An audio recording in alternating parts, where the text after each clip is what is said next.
Students, आज हम topic start करने जा रहे हैं मैट्रिसेस। मैट्रिसेस को शॉर्ट में मैट्रिक्स भी बोलते हैं। तो आज के वीडियो में हम डिस्कस करेंगे कि मैट्रिक्स क्या है, उसकी डेफिनेशन क्या है, उसको हम किस तरीके से रिप्रेजेंट कर सकते हैं, कैसे डिनोट कर सकते हैं। तो ये बड़ा ही एक स्टूडेंट फ्रेंडली टॉपिक है। अगर इसकी बेसिक टर्म्स अगर सीख ली जाएं तो फिर पूरा टॉपिक बड़ा आसान हो जाता है। तो हम स्टार्ट करते हैं इसकी डेफिनेशन से।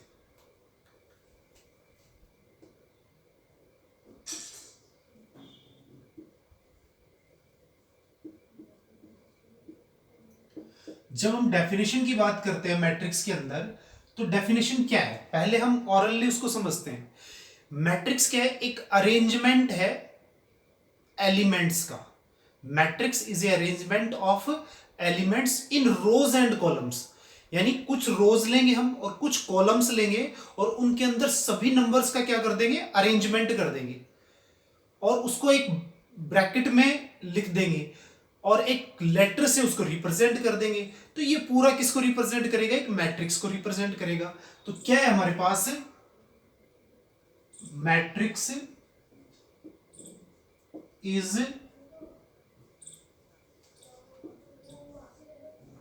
अरेंजमेंट ऑफ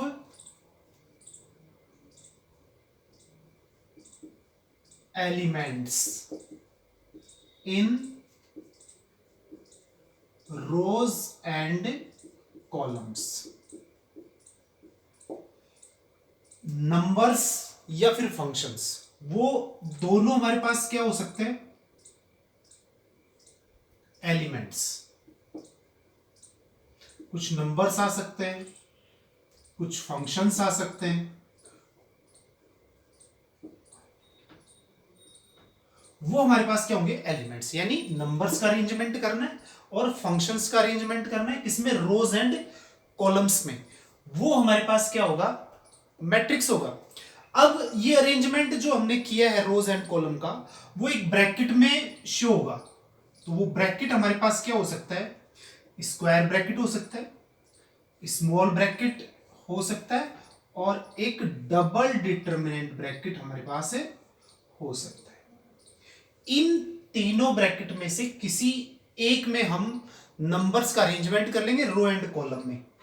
ठीक है, तो कौन सा ब्रैकेट हम चूज करें? जनरली हम स्क्वायर ब्रैकेट को यूज करते हैं, तो ये चूज कर लेते हैं, या फिर आप स्मॉल ब्रैकेट भी यूज कर सकते हो। तो यहां पे हम किसी भी एक ब्रैकेट को यूज कर सकते हैं। एंड मैट्रिक्स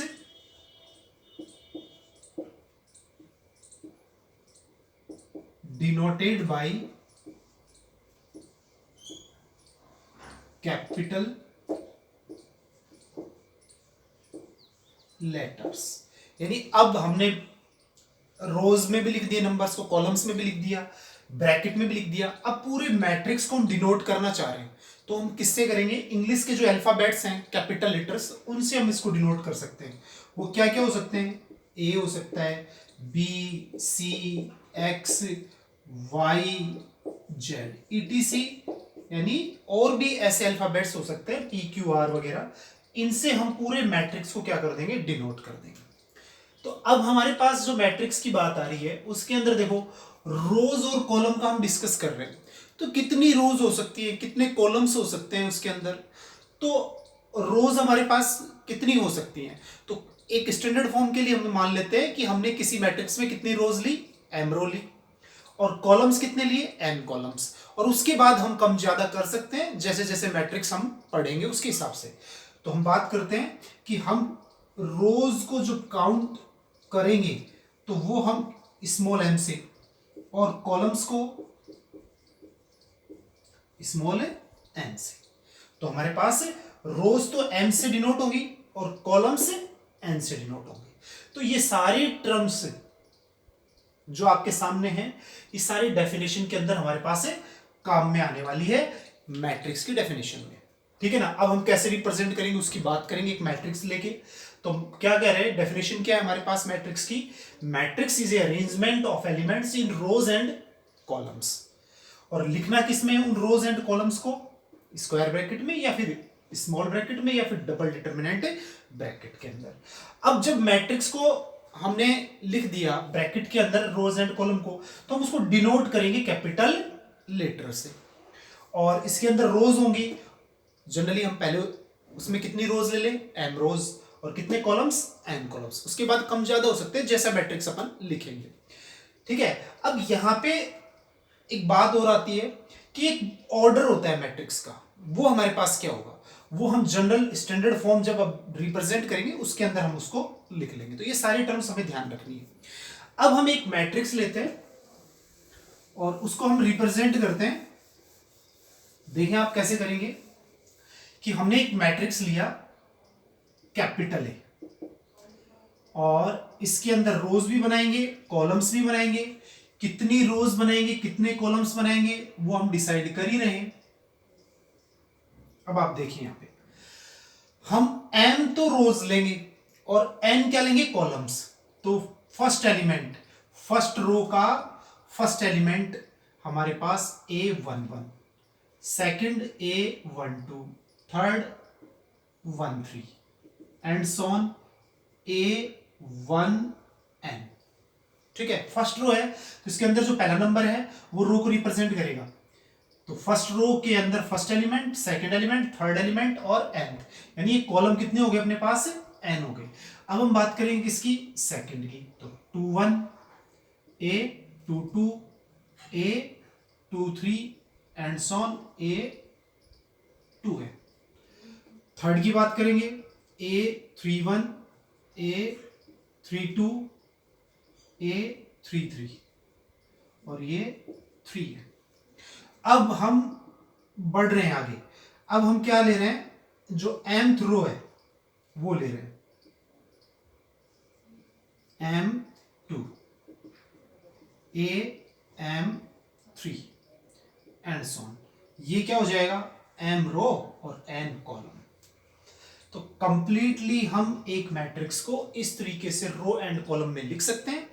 अब ये मैट्रिक्स तो वो है जिसके अंदर हमारे पास क्या है, m रोज हैं और n कॉलम्स हैं। ये मैट्रिक्स का क्या है, ऑर्डर, जो यहां पे मैट्रिक्स की स्क्वायर ब्रैकेट के बाहर लिखा जाएगा m इंटू n ऑर्डर। तो यहां से देखो हमारे पास ऑर्डर क्या है, order of matrix A. Matrix A का ऑर्डर हमारे पास क्या है, m इंटू n ऑर्डर है। अब इसके साथ पूछा जाएगा कि हमारे पास क्या है, total number of elements in matrix A. Row and column को मल्टीप्लाई कर देंगे, जितने भी नंबर्स हैं, यानी हमारे पास इसके अंदर m रो हैं और n कॉलम्स हैं। तो इतने इतने एलिमेंट्स हैं। फर्स्ट रो के अंदर कितने एलिमेंट्स हैं, n एलिमेंट्स हैं। फर्स्ट कॉलम में कितने एलिमेंट्स हैं, m एलिमेंट्स। दोनों का प्रोडक्ट कर देंगे तो टोटल नंबर आ जाएंगे इस मैट्रिक्स के अंदर, जितने भी एलिमेंट्स हैं उनके नंबर्स आ जाएंगे कि कितने एलिमेंट्स हैं। अब यहां पे m किसको रिप्रेजेंट कर रहा है, नंबर ऑफ रोज को रिप्रेजेंट कर रहा है। ठीक है, और n किसको रिप्रेजेंट कर रहा है, नंबर ऑफ कॉलम्स को। ठीक है, तो ये आपके सामने है मैट्रिक्स पूरा, कि जनरली हम अगर एक मैट्रिक्स को रिप्रेजेंट करेंगे जिसके अंदर m रोज हैं, फर्स्ट सेकंड थर्ड और mth रो, और जिसके अंदर कितने कॉलम्स हैं, n columns, first second third and nth column. तो यहां पे ऑर्डर क्या होगा, row into column. Total number of elements तो दोनों का प्रोडक्ट कर लेंगे, और m नंबर ऑफ रोज और n नंबर ऑफ कॉलम्स। अब ऐसे ही मैट्रिक्स हमारे पास आएंगे। ठीक है, और हम उसको यूज करेंगे। अब ये जो आपके पास मैट्रिक्स है, इसकी हम शॉर्ट फॉर्म लिखेंगे, और उसको हम यूज कैसे करेंगे वो डिस्कशन अब हम करने वाले हैं। देखिए आप इसकी शॉर्ट फॉर्म को कैसे लिखेंगे।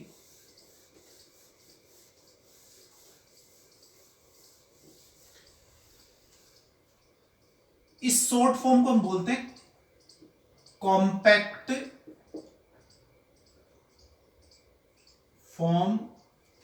Of A matrix. कोई मैट्रिक्स है, उसकी कॉम्पैक्ट फॉर्म हमारे पास क्या होगी, उसकी हम बात करेंगे। तो वो मैट्रिक्स क्या है हमारे पास, ए है, स्क्वायर ब्रैकेट है, इसके अंदर ए आई जे, और ऑर्डर हमारा क्या है, एम इंटू एन ऑर्डर है। आप देख रहे हैं कि वो जो स्टैंडर्ड फॉर्म थी जिसके अंदर सारी रोज लिखी हुई थी, यानी एम रोज लिखी हुई थी और एन कॉलम्स लिखे हुए थे, अब उसको हमने शॉर्ट फॉर्म में लिख दिया, matrix A is equal to a I j m into n order का। तो यहां से आप देखो क्या क्या इंपॉर्टेंट बातें हमारे पास, ए आई जे क्या है, यहां पे ए आई जे है एलिमेंट्स ऑफ मैट्रिक्स ए, यानी जो मैट्रिक्स ए है ना उसके एलिमेंट को रिप्रेजेंट करता है। ठीक है, आई किसको रिप्रेजेंट करेगा, रोज को रिप्रेजेंट करेगा। तो रोज कितनी है इसमें, एम रोज है, तो 1 टू एम। जे किसको रिप्रेजेंट करेगा, कॉलम को, तो वो भी कितने, 1 टू एन। तो ये हमारे पास एम रोज को रिप्रेजेंट करेगा और जे किसको, एन कॉलम्स को रिप्रेजेंट करेगा। ये शॉर्ट फॉर्म होगी इसकी। ठीक है, अब जब ऐसा दिया हुआ ना किसी क्वेश्चन के अंदर कि एक मैट्रिक्स स्टैंडर्ड फॉर्म में फाइंड करें, तो ए आई जे हमें गिवन हुआ क्वेश्चन में, और उससे हम फिर स्टैंडर्ड फॉर्म में मैट्रिक्स को फाइंड कर लेंगे। तो ये हमारे पास शॉर्ट फॉर्म होगी इसकी।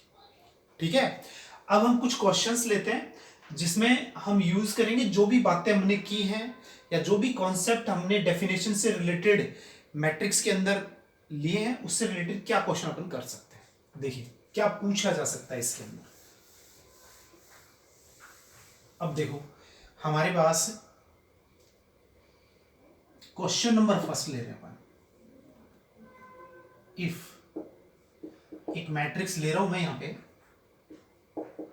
अब आप देखो इसके अंदर 1 2 -4 0 3 1 3 -1 0 4 2 1।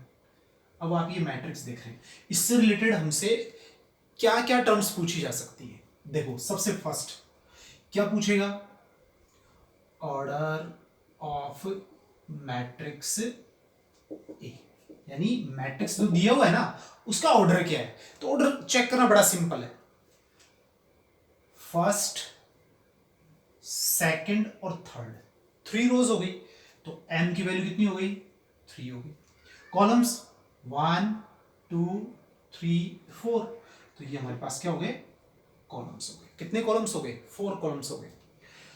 अब हमसे total number of elements in matrix ए। अब हमें ये पूछा जा रहा है कि आप सारे नंबर बता दो इस मैट्रिक्स के अंदर कितने। एक तो अपन ऐसे काउंट करेंगे 1 2 3 4 5 6 7 8 9 10 11 12, ठीक है ना, ऐसे काउंट नहीं करना। आप दोनों को क्या कर लो, मल्टीप्लाई, 3 4 जा 12, तो ये टोटल एलिमेंट्स आ गए। अब आगे क्या पूछा जा सकता है, हमसे पूछा जा सकता है कि A32 क्या होगा, A22 क्या होगा, A13 क्या होगा। यानी मैट्रिक्स है आपके पास, उसके अंदर A32 एलिमेंट की वैल्यू क्या होगी, A22 एलिमेंट की वैल्यू क्या होगी, A13 एलिमेंट की वैल्यू क्या होगी, ये हमें बताना है। तो मैंने क्या कहा था, फर्स्ट नंबर किसको रिप्रेजेंट करेगा, रो को, सेकंड नंबर किसको रिप्रेजेंट करेगा, कॉलम को। तो यहां पे हम ये कहेंगे कि थर्ड रो के अंदर सेकंड एलिमेंट, तो थर्ड रो कौन सी है, फर्स्ट सेकंड थर्ड, ये सेकंड एलिमेंट है, तो ये कितना आ गया, 4 आ गया। ठीक है, नेक्स्ट हमारे पास सेकंड रो के अंदर second element, first second, second row के अंदर सेकंड एलिमेंट हमारे पास कितना है, 1 है, और फर्स्ट रो के अंदर थर्ड एलिमेंट, ये फर्स्ट रो है 1 2 3, तो ये कितना हो गया, -4। तो यहां से हम ये जो इंपॉर्टेंट बातें ना, छोटी छोटी बातें, ये सारी बता सकते हैं। अब यहां पे इंपॉर्टेंट एक और बात, how many elements in first row. हमसे पूछा जा रहा है how many elements in first row, first row के अंदर कितने एलिमेंट्स हमारे पास होंगे। तो आपको क्या करना है, देखो फर्स्ट रो है 1 2 3 4, देखो ये बड़ी इंपॉर्टेंट बात है, ये ध्यान दे लें। रो के अंदर अगर आपके पास एलिमेंट पूछे जाएंगे तो नंबर ऑफ कॉलम्स जितने हैं उतने ही एलिमेंट होंगे। क्या बोला मैंने, एक रो के अंदर उतने ही एलिमेंट है जितने कॉलम्स हैं। तो हमारे पास कितने कॉलम्स हैं इसके अंदर, 4 कॉलम्स हैं। एन की वैल्यू कितनी है, एन, तो 4 ही एलिमेंट है, 1 2 3 4, तो कितने आएंगे 4। अब वही same, how many elements in first column of A. अब बात करें किसकी, कि हमारे पास फर्स्ट कॉलम के अंदर कितने एलिमेंट्स हैं। तो ये फर्स्ट कॉलम है, तो इसमें कितने एलिमेंट है, 1 2 3, ऐसे काउंट करके बता सकते हैं। लेकिन हमें किस तरीके से बताना है कि रो के अंदर जितनी रोज होंगी उतने ही एलिमेंट्स होंगे। तो कितने हैं, 3। तो इस तरीके से हमें ध्यान रखना है कि हमें डायरेक्ट ऐसे पूछा जाता है कि फर्स्ट रो के अंदर या एक रो के अंदर कितने एलिमेंट हैं, किसके अंदर, इस मैट्रिक्स के अंदर, तो जितने कॉलम्स होंगे उतने, ठीक है ना। और कॉलम के अंदर कितने एलिमेंट्स हैं, ठीक है, तो जितनी रोज होंगी उतने ही एलिमेंट्स होंगे। तो ये सारे टर्म्स अपन बता सकते हैं यहां पे। अब हम लेते हैं second example.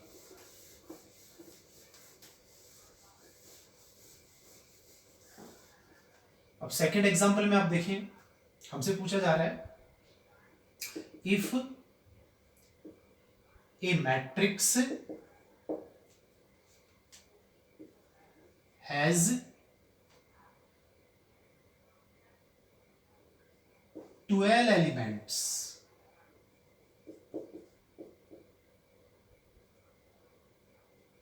then how many orders are possible। यानी अगर हमें एक मैट्रिक्स के अंदर टोटल एलिमेंट गिवन है तो हम कितने ऑर्डर इसमें पॉसिबल हो सकते हैं उनकी बात करेंगे। तो आप देखो हमारे पास, आपको पता है ऑर्डर के अंदर m इंटू एन आता है, यानी 2 फैक्टर होने चाहिए टोटल नंबर्स के। तो क्या क्या हो सकते हैं, तो हमारे पास हो सकते हैं 12 इंटू 1 एक फैक्टर, दूसरा 1 इंटू 12। आप इन दोनों से समझ सकते हैं कि 12 रोज और 1 कॉलम, बिल्कुल 1 2 3 12 एलिमेंट ऐसे आ जाएंगे और 1 कॉलम आ जाएगा। तो ये ऑर्डर बन सकता है। 1 रोज एंड 12 कॉलम्स भी हो सकते हैं। अब 6 इंटू 2 और 2 इंटू 6 भी हो सकता है, यानी इसमें 12 एलिमेंट हो गए ना, तो 6 rows and 2 columns and 2 rows and 6 column. And और क्या हो सकता है अपने पास, 4 rows and 3 columns and 3 rows and 4 columns. तो ये पॉसिबल ऑर्डर है हमारे पास जिसमें 12 एलिमेंट है जिस भी मैट्रिक्स के अंदर। ये देखो ये सारे, तो टोटल ऑर्डर कितने हो गए, टोटल पॉसिबल ऑर्डर हमारे पास कितने हो गए, 6 हो गए। कितने हो गए, 6 हो गए। अब हम बात करते हैं आगे। यही क्वेश्चन पलट के पूछा जा सकता है कि आपके पास 12 एलिमेंट्स हैं, आप इनसे कितने मैट्रिक्स बना सकते हैं। How many matrix generate by 12 elements. तो जितने ऑर्डर होंगे हमारे पास, जितने ऑर्डर हम जनरेट कर सकते हैं उतने ही मैट्रिक्स, ठीक है ना। तो ये पॉसिबल ऑर्डर की जगह पर क्या कह सकते हैं, पॉसिबल मैट्रिसेस। वो भी कितने होंगे, 6 होंगे। जितने ऑर्डर होंगे उतने ही मैट्रिक्स होंगे, और जितने मैट्रिक्स बना सकते हैं उतने ही ऑर्डर होंगे। तो यहां से हम एलिमेंट्स से मैट्रिक्स बता सकते हैं, कितने बना सकते हैं, या फिर कितने ऑर्डर अपन जनरेट कर सकते हैं। अब हम नेक्स्ट क्वेश्चन की बात करते हैं। जो हमने कॉम्पैक्ट फॉर्म ली थी ना, कॉम्पैक्ट फॉर्म को हम कैसे यूज कर सकते हैं, कैसा क्वेश्चन आ सकता है हमारे पास। देखो third, if a is equal to aij 2 into 3 order, where aij हमारे पास कितना है 2i माइनस j। अब ये हमें गिवन है, देन फाइंड मैट्रिक्स ए। हमें ए मैट्रिक्स फाइंड करना है स्टैंडर्ड फॉर्म में। कैसे फाइंड करेंगे? देखो, सबसे पहले हमें जब ये कॉम्पैक्ट फॉर्म दी हुई होती है, इसको हमें स्टैंडर्ड फॉर्म में लिखना है। जो मैंने फर्स्ट में डेफिनेशन बताई थी ना, वो फॉर्म लिखनी है। तो देखो, रो कितनी है 2 और कॉलम कितने हैं 3। तो यहां से हम बात करते हैं, देखो ए हमने मैट्रिक्स लेना है जिसके अंदर 2 रोज हो। तो A11, A12 और A13, 3 कॉलम्स हो गए ना, 1 2 3। और ये A21, A22 और A23। ये हमारे पास क्या आ गया? मैट्रिक्स आ गया। ठीक है, अभी हमें इसकी बस वैल्यूज लिखनी है, वो कैसे आएंगी? तो आप देख पा रहे हैं यहां पे कि हमारे पास क्या है, Aij 2i माइनस j दिया हुआ है। तो हमें सबसे पहला एलिमेंट कौन सा लेना है? A11। तो i की वैल्यू कितनी है 1, j की वैल्यू कितनी है 1। तो हमारे पास क्या हो गया, 1 रखेंगे तो 2 1 जा 2 माइनस 1, तो ये कितना आ जाएगा 1 आ जाएगा। A12 की वैल्यू कितनी आ जाएगी 2 माइनस 2 0 आ जाएगी। A13 की वैल्यू कितनी आ जाएगी 2 माइनस 3 माइनस 1 आ जाएगी। तो तीनों वैल्यू आ गई। एंड नेक्स्ट वैल्यूज क्या होंगी अपने पास? A21, i की वैल्यू 2 रखनी है तो 2 2 जा 4 माइनस 1 3। और A22 तो 2 2 जा 4 माइनस 2, तो ये कितने हो गए 2। और अब बात करेंगे 2 3 की, तो यहाँ पे 4 माइनस 3 और ये 1। तो सारे एलिमेंट हमने इससे क्या कर लिए, फाइंड कर ली। ठीक है, तो नाउ अब हमारे पास जो मैट्रिक्स बनेगा वो हमारे पास क्या बनेगा वो देख लो आप। यहां पे एलिमेंट रख देते हैं सारे के सारे, 1 0 माइनस 1। ये हमारे पास कितना है 3 2 1। ऑर्डर कितना है 2 इंटू 3। तो ये हमारे पास क्या आ गई, स्टैंडर्ड फॉर्म आ गई। इससे कॉम्पैक्ट फॉर्म से हम स्टैंडर्ड फॉर्म को किस तरीके से जनरेट करेंगे, वो हम इस तरीके से जनरेट करेंगे। सबको समझ आ गया? ठीक है, तो इस तरीके से आप इसको यूज कर सकते हैं। कंडीशन और भी मिल सकती है आपको, उसको फॉलो करना है। बस यहां से स्टैंडर्ड फॉर्म में आप लिख लो मैट्रिक्स को, और फिर ये आई और जे की वैल्यू पुटअप करते चले जाओ, आपके पास ये सारे नंबर्स आ जाएंगे और हम इसमें पुटअप कर सकते हैं।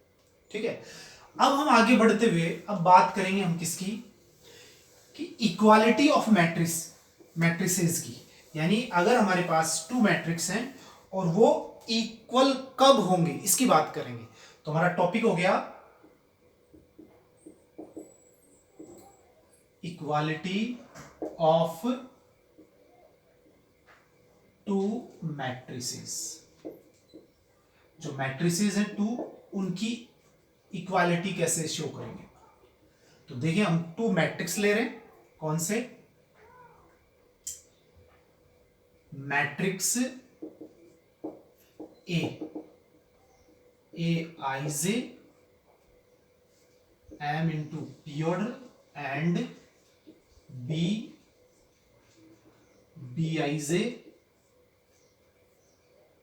n into q are equal matrices if। अब देखो, ये मैट्रिक्स इक्वल होंगे कब होंगे, तो इसकी शर्त है हमारे पास। पहली, Aij is equal to Bij for all Ij। यहां पे आपको समझना है कि हमारे पास ये एलिमेंट है किसके, मैट्रिक्स है के। Bij क्या है, ये सेकंड मैट्रिक्स के एलिमेंट है। अब ये दोनों को मैंने इक्वल किया, यानी corresponding element of 2 matrices are equal. यानी सबसे पहली शर्त, ये सारे एलिमेंट आपस में क्या होने चाहिए, इक्वल। इक्वल होने का मतलब ये है कि फर्स्ट रो का फर्स्ट एलिमेंट इसकी फर्स्ट रो के फर्स्ट एलिमेंट के इक्वल होना चाहिए। ऐसे ही सेकंड रो का फर्स्ट एलिमेंट है तो इसका भी सेकंड रो का फर्स्ट एलिमेंट सेम होना चाहिए, यानी corresponding elements are equal. Second जो कंडीशन इसकी वो है order of matrix A is equal to order of matrix यानी दोनों जो हमारे पास मैट्रिक्स है ए और बी, दोनों का ऑर्डर क्या होना चाहिए? सेम। यानी ये और ये ऑर्डर दोनों क्या होने चाहिए? सेम होने चाहिए। तो क्या कह सकते हैं अपन? एम किसके इक्वल होना चाहिए? एन के, एंड पी किसके इक्वल होना चाहिए? क्यू के। अगर ऐसा है हमारे पास दोनों कंडीशन फॉलो हो रही है, तो फिर हम कह सकते हैं कि दोनों मैट्रिक्स कैसे हैं? इक्वल मैट्रिक्स है। अब आप यहां से समझो पहले कि हमारे पास दो तरीके के क्वेश्चन आएंगे। पहला तो ये चेक करना कि ये दोनों इक्वल मैट्रिक्स हैं कि नहीं है। तो क्या चेक करेंगे? कोरस्पॉन्डिंग एलिमेंट्स इक्वल होने चाहिए और ऑर्डर ऑफ मैट्रिक्स क्या होना चाहिए? इक्वल होना चाहिए। अब इसके बाद सेकंड क्वेश्चन कैसा आता है कि दोनों मैट्रिक्स इक्वल मैट्रिक्स हैं। पहले से बोला हुआ है कि दोनों मैट्रिक्स कैसे हैं? Equal matrix. अब हमें उसमें के की वैल्यू या फिर लैम्डा की वैल्यू आ रही है, ठीक है ना, या फिर ए बी सी की वैल्यू आ रही है, उसको हमें फाइंड करना होता है। तो आप कॉरेस्पॉन्डिंग एलिमेंट्स को क्या कर दें? इक्वल कर दें। वहां से जो इक्वेशंस बनेंगे उनको सॉल्व कर लेंगे और हम वैल्यू फाइंड कर लेंगे। तो इसमें दो तरीके के क्वेश्चंस होते हैं। तो देखो इसके कुछ एग्जांपल भी अपन डिस्कस करते हैं। तो देखो सबसे फर्स्ट बात करते हैं अपन मैट्रिसेस। कौन कौन से? ए हमारे पास है,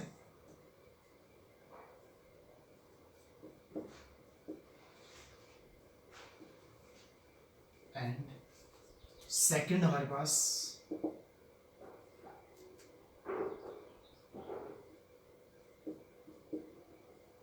ये दोनों matrix are not equal matrices. ये दोनों इक्वल नहीं है। अब आप कहेंगे कैसे इक्वल नहीं है? देखो सबसे पहली बात, कॉरेस्पॉन्डिंग एलिमेंट वन है, इसमें वन है, ओके, इसमें आपके पास फोर है, इसमें टू है, तो वो तो इक्वल ही नहीं है, तो नहीं होंगे। दूसरा, order of A is not equals to order of B. दोनों मैट्रिक्स के ऑर्डर भी डिफरेंट हैं। देखो 1 2 कितनी रोज हैं? 2। इसमें कॉलम 3, इसमें 1 2 3 3 रोज और 2 कॉलम्स। तो 2 into 3 is not equals to 3 into 2। Order की बात हो रही है, ये मल्टीप्लीकेशन की बात नहीं हो रही है। कहीं आप ये समझ लें 2 3 जा 6, 3 2 जा 6, ये तो सेम है। नंबर ऑफ एलिमेंट सेम हो सकते हैं। क्या हो सकते हैं? नंबर ऑफ एलिमेंट सेम हो सकते हैं, बट ऑर्डर सेम नहीं है, क्योंकि ये 2 इंटू 3 का है, ये 3 इंटू 2 का है, इसलिए। ठीक है, तो ये सेम नहीं है। अब सेकंड लेते हैं, देखो आप मैट्रिसेस ए 1 4 9 16 एंड बी 1 का स्क्वायर, 2 का स्क्वायर, 3 का स्क्वायर और 4 का स्क्वायर आर इक्वल मैट्रिसेस। ये दोनों मैट्रिक्स इक्वल है। अब आप कैसे, कितने ऑर्डर का ये दिखाई दे रहा है आपको? 2 इंटू 2 ऑर्डर का। ये कितना है?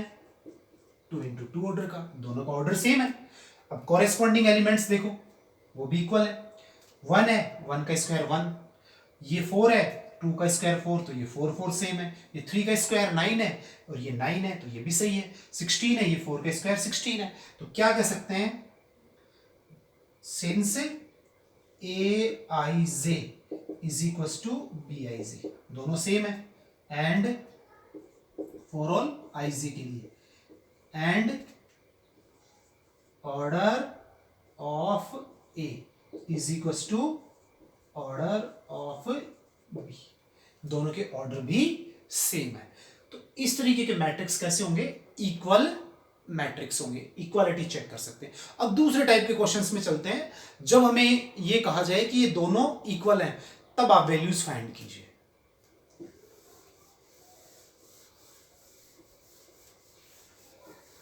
अब उसमें अगर हमें इक्वल दे रखा है, तो हम कॉरेस्पॉन्डिंग एलिमेंट्स क्या ले लेंगे? इक्वल ले लेंगे। तो देखो इसमें फर्स्ट क्वेश्चन लेते हैं अपन। If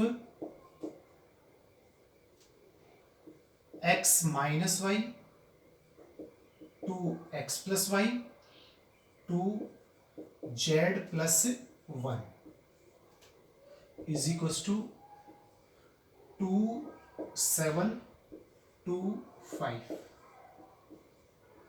then find X Y and Z. अब देखो आप क्वेश्चन देखिए, दोनों मैट्रिक्स इक्वल है तो हमें एक्स वाई जेड की वैल्यू फाइंड करनी है. तो मैंने क्या कहा कि जब दोनों मैट्रिक्स इक्वल दे रखे हैं तो आप उनके कॉरेस्पॉन्डिंग एलिमेंट्स को क्या कर देंगे, इक्वल कर देंगे.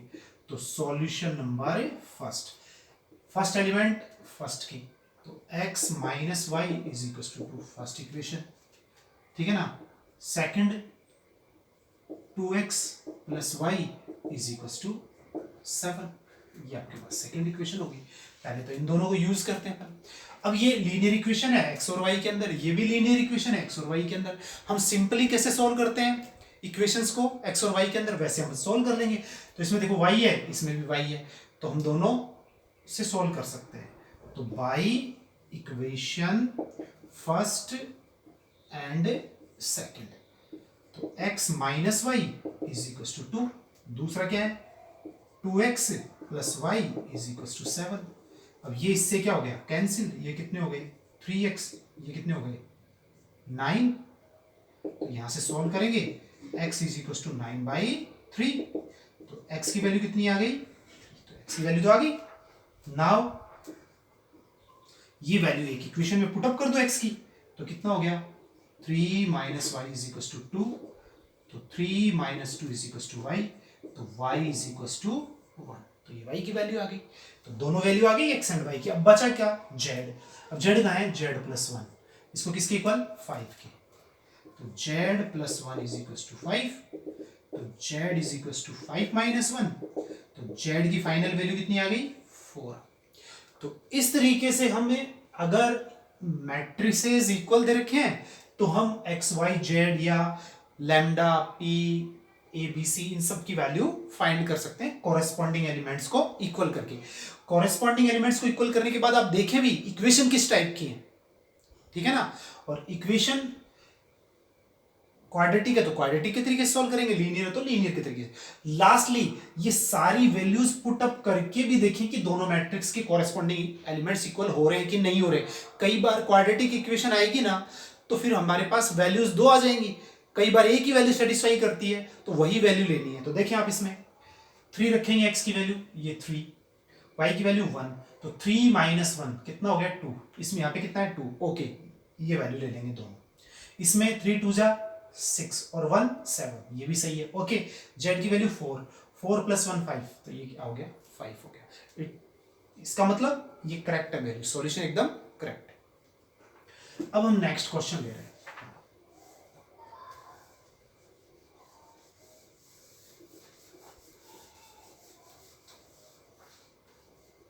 सेकंड क्वेश्चन के अंदर हमसे क्या पूछा जा रहा है, a प्लस 10 पहला matrix, b square plus 2b और 0 माइनस 4, 3a प्लस 4, ये 3 है हमारे पास, 0 b स्क्वायर माइनस 5b. ये हमारे पास क्या है मैट्रिक्स है जो दोनों इक्वल है. Then find a and b. हमें क्या फाइंड करना है, a और b फाइंड करना है. वही प्रोसेस है जो हमने क्या किया है फॉलो किया है, ठीक है ना. अब देखो आप कॉरेस्पॉन्डिंग एलिमेंट्स क्या कर देंगे, इक्वल कर देंगे. तो सॉल्यूशन में देखते हैं अपन, a plus 10 is equal to 3a plus 4 and यहां पे कितना हो गया b square plus 2b is equal to 3. तो अब देखो यहां पे इसको इस साइड ले जाएंगे, इसको इस साइड ले आएंगे, तो 10 minus 4 is equal to 3a minus A. तो 3a माइनस ए कितना हो गया 2a, ये कितना हो गया 6, तो a is equal to 3. a की वैल्यू 3 आ गई. तो लीनियर इक्वेशन थी ना a के अंदर. अब यहां से देखो क्वाड्रेटिक आ रही है तो क्या करेंगे b square plus 2b minus 3 is equal to 0. अब क्वाड्रेटिक कैसे सोल्व करते हैं?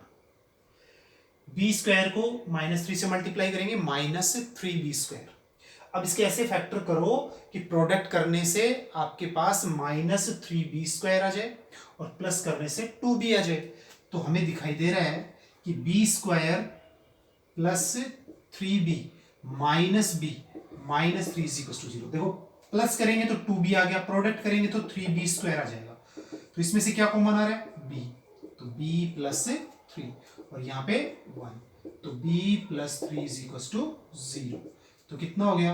b -1 और ये कितना हो गया? b plus 3 = 0।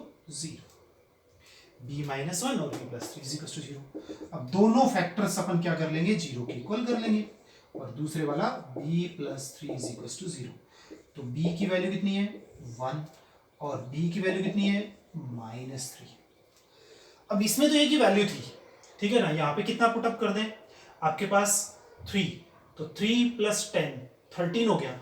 3 3 = 9 और 4 13, ओके है। ये दोनों कोरेस्पॉन्डिंग एलिमेंट इक्वल हो जाएंगे। 1 पुटअप करते हैं, 1 का स्क्वायर 1 और ये 1 तो 3 और ये भी 3, ओके है। ठीक है, यहाँ पे 1 पुटअप करेंगे, 1 का स्क्वायर 1 -5 माइनस के 4, ये ओके है। तो दो वैल्यूज तो क्या आपके पास है? करेक्ट है। अब -3 रखते हैं, तो -3 रखने से ये देखो कितना हो गया? 9 और माइनस के 6, 3 2 = 6, तो 3 बचेगा, ओके। लेकिन यहां से आप देखो -3 यहां पुट अप करेंगे तो 9 और ये माइनस होने की वजह से 15, तो ये वैल्यू यूज नहीं होगी क्योंकि यहाँ पे -4 है, तो ये नहीं आएगा यहां से। ठीक है, तो कौन सी वैल्यू आएंगी? ए की वैल्यू 3 और बी की वैल्यू 1। तो इस तरीके से हम इक्वालिटी ऑफ मैट्रिक्स समझ सकते हैं। Okay students.